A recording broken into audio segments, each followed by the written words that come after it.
Everyone wants to go to heaven. I mean, that's the goal, right? Now, let's be real.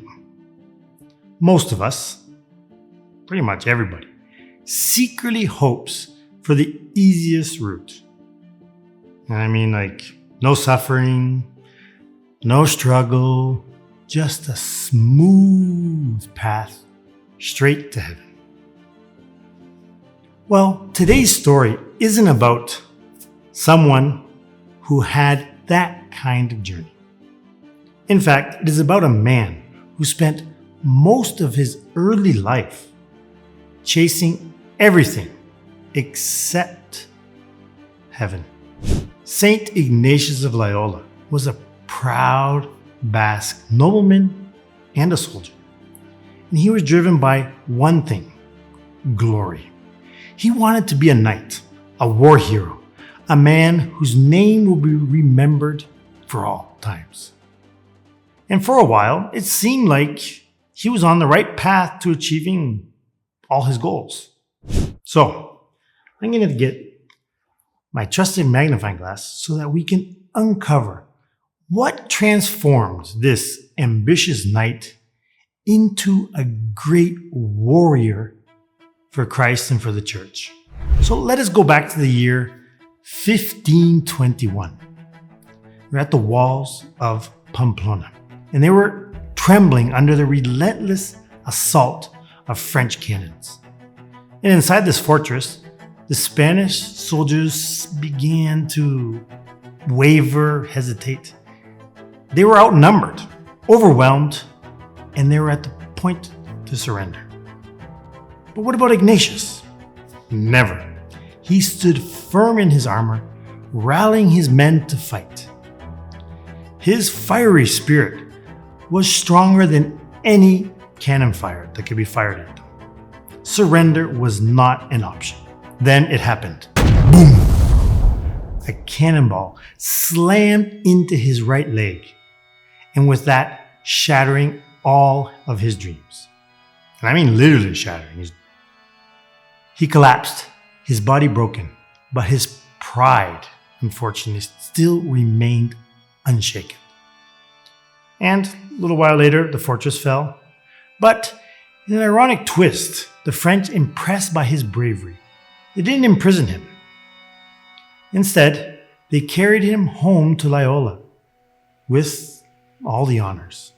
The weeks that followed for St. Ignatius, or now he was still just Ignatius, were absolute agony. His leg was set without anesthetics, and you can imagine the pain. And when the swelling finally went down, he noticed something that he dreaded. His leg had healed crooked. It was shorter, leaving him with a permanent limp. Now, for a nobleman accustomed to the refined courts of Spain, this was absolutely unacceptable. He would never be the dashing courtier he once dreamed of becoming. So, what did he do? He ordered the doctors to break his leg again and then reset it also. Imagine that. And no pain relief, without hesitation. But despite the suffering, his leg never fully healed. He endured it all. Unfortunately, not for survival, not for virtue, but for vanity, for pride and appearances. At first, he tried to escape his new reality by asking for books, tales of chivalry that he had always loved, stories of knights, honor, conquest. But in the castle's library, they had no books like that. And the only books they had were on the life of Christ and the saints. Not exactly what he had in mind, but reluctantly, as he lay bedridden, he began to read those books. And then something unexpected happened. The more he read, the more he realized that these men and women had fought for something greater than earthly glory. They had surrendered everything. Not out of weakness, but out of strength. And for the first time, St. Ignatius saw what had been in front of him all along. The saints weren't just great, they were also happy. Not the fleeting kind of happiness he had always been chasing. No, this was different. This was true joy. And that's when it hit him. The path to heaven wasn't about fighting harder or proving yourself or seeking the admiration of others. It was about something much, much more challenging. Something he had spent his whole life trying to avoid. And what was that? Humility. For the first time, that broken soldier stopped grasping for greatness.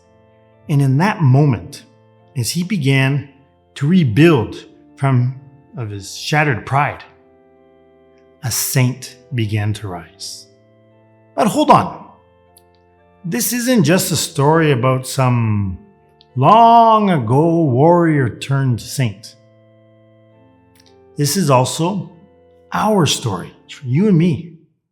So let's take, once again, my trusted magnifying glass to have a closer look.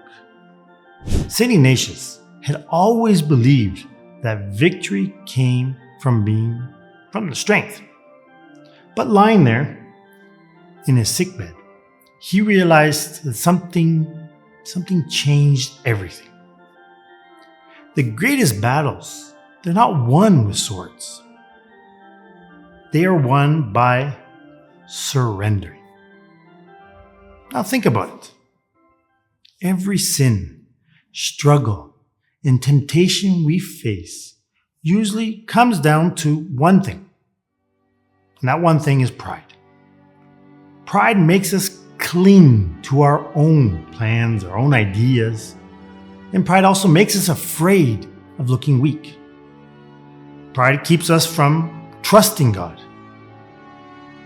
And pride, you can all know this, it's exhausting. That is why so many people, they stay stuck. They want heaven, but on their own terms. They want peace, but without that surrender. They want victory, but without sacrifice. And St. Ignatius, before, he was no different. At first, he resisted. He dreamed of returning to his old life, the glory, the admiration, the battlefield. But then something shifted. Instead of fighting for himself, he started fighting for God. And that changed everything. It wasn't the end of his battle. It was the beginning of a great, great victory. Now see, the devil, he loves to twist humility into something that is weak. And he whispers to us that surrendering to God means you're going to lose. That letting go means that you're giving up. But St. Ignatius discovered the real truth. Humility isn't weakness. It's the key to winning. Because the moment that we stop clinging to our own plans, our own ideas, and stop trying to prove ourselves, is when something incredible happens. That's when God lifts us higher than we could ever lift ourselves. And if you want to surrender to God, there's no better way than through Mary Most Holy. Because here's the truth. No one ever surrendered to God more perfectly than our Blessed Mother did. When she said, "Let it be done to me according to thy word." She wasn't giving up. She was stepping into the greatest victory the world has ever seen. And she wants to lead you and me to that same victory. So here's my challenge for you. If you're tired of fighting battles alone, if you're exhausted from struggling with sin, pride, and fear, why not let Mary fight for you? And the best way is by consecrating yourself to Mary. And that isn't a sign of weakness. It's a strategy. And it's the smartest move that you'll ever make. And that is handing over your battles to the one who always, there's no failure, always crushes the serpent's head. It's taking the shortcut to heaven, because when you belong to Mary, she leads you where? She leads you straight to her son, Jesus. Maybe you've been fighting your own battles, trying to do things your way, holding on to control, like as if your life depends on it. Or maybe you're afraid that if you fully trust God, you're going to lose something. But this is the truth. Sometimes what frustrates us the most is actually God's mercy in disguise.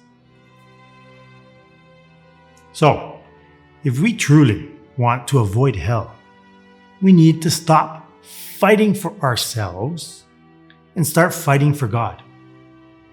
Pride, unfortunately, that keeps us blind. But humility opens the door to heaven.